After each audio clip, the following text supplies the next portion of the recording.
চলুন আজ আমরা ডুব দিই ২০০৪ সালের সেই action adventure horror film Anacondas the hunt for the blood অর্কিডের জগতে।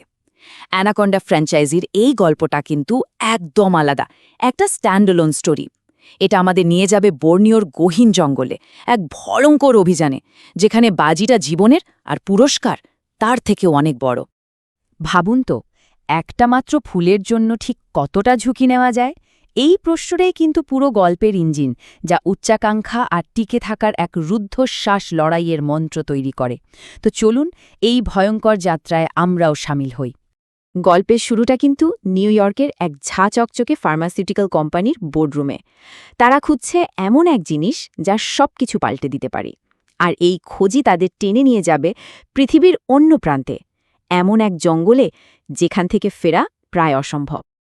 এই যে ব্লাড অর্কিড, এর অবিশ্বাস্য দাম আর দুর্লভ হওয়াই কিন্তু এই ভয়ঙ্কর অভিযানের আসল কারণ।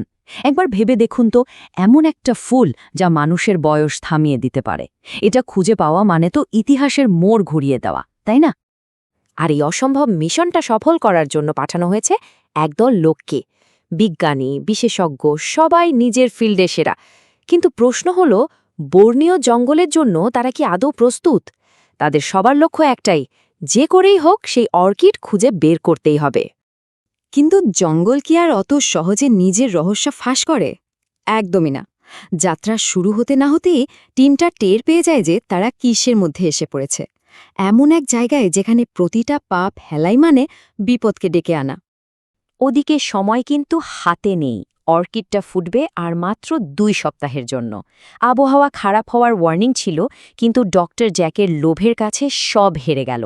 ক্যাপ্টেন বিলকে মোটা টাকার লোভ দেখিয়ে রাজি করিয়ে ফেলল সে, আর ব্যাস, শটান ঝড়ের মুখে নৌকা ভাসিয়ে দিল ওরা। এরপর পরিস্থিতি হাতের বাইরে যেতে খুব বেশি সময় লাগল না। কুমিরের হামলা, নদীর ভয়াল স্রোত, এক একটা দিন যেন নতুন নতুন বিপদ নিয়ে হাজির হচ্ছিল। আর শেষে এক বিশাল জলপ্রপাত ওদের নৌকাটাকে আছড়ে টুকরো টুকরো করে দিল। ব্যাস, পুরো টিমটা জঙ্গলের গভীরে একেবারে আটকা পড়ে গেল। নৌকা নেই মানে বাইরের দুনিয়ার সাথে সব যোগাযোগও শেষ। এখন আর কোটি টাকার অর্কিড নিয়ে ভাবার সময় নেই। একটাই লক্ষ্য, কিভাবে এই জঙ্গল থেকে জ্যান্ত ফেরা যায়। রাতারাতি মিশনটা হয়ে দাঁড়ালো বাঁচার লড়াই। ওরা যখন ভাবছিল এর থেকে খারাপ আর কী বা হতে পারে, ঠিক তখনই জঙ্গল তার সবচেয়ে ভয়ঙ্কর রূপটা দেখালো। ডক্টর বেন দলের প্রথম শিকার। কোত্থেকে এক বিশাল অ্যানাকন্ডা এসে চোখের পলকে তাকে গিলে ফেলল।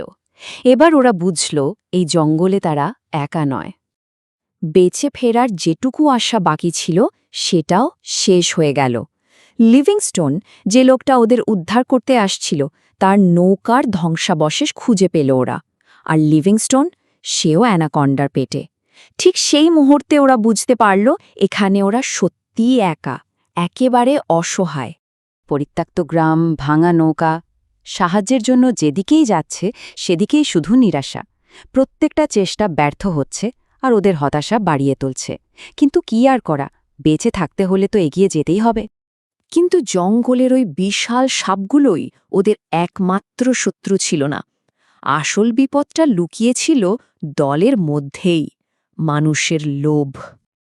দেখুন, একদিকে দলের বাকিরা যখন শুধু প্রাণে বাঁচার চেষ্টা করছে, ডক্টর জ্যাকের মাথায় তখন একটাই চিন্তা, অর্কিড। লোভ তাকে এমনভাবে অন্ধ করে দিয়েছে যে যে কোনো মূল্যে তার ওই ফুলটা চাই। দরকার হলে দলের সবাই মরে গেলেও তার কিছু যায় আসে না। আর এরপরেই ডক্টর জ্যাকের আসল রূপটা বেরিয়ে আসে। প্রথমে সে সবার থেকে লুকিয়ে একটা রেডিও আর বন্দুক সরিয়ে রাখে। গর্ডন যখন ব্যাপারটা ধরে ফেলে, জ্যাক তাকে একটা বিষাক্ত মাকড়সা দিয়ে প্যারালাইজড করে দেয়। আর তারপর জ্যান্ত অবস্থাতেই তাকে অ্যানাকন্ডার সামনে ফেলে রেখে আসে।